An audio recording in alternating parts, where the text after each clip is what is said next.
it is. When your baby is born, your baby is naked. So when the Bible begins, they're naked. And a little old baby, when he's born, doesn't know he's naked.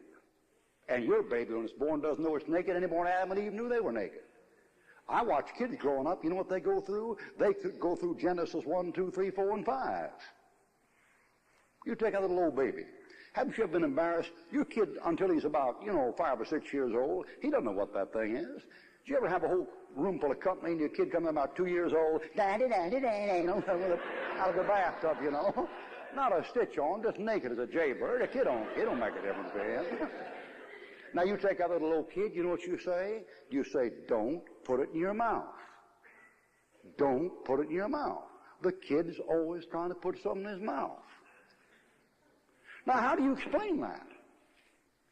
There isn't any religious book on this earth that begins with naked folks that have trouble putting stuff in their mouth and blame it for somebody else and they get caught. Except the Bible. Whoever wrote that Bible knows the whole history of the human race. You tell the kid, don't put it in your mouth. Don't put it in your mouth. Mustn't. You notice about your kids? I've got 7 kids, and I think sometime I've had 8 because something is always being done that none of them did.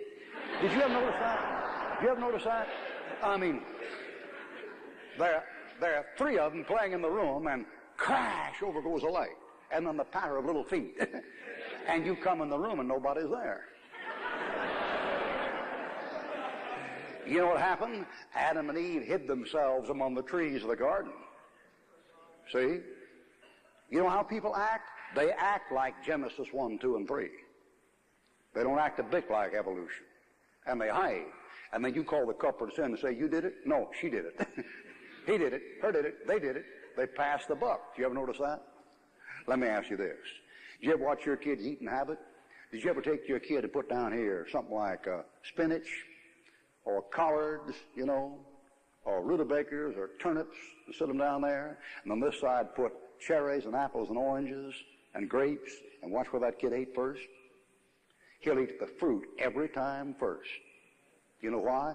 Because Adam and Eve did.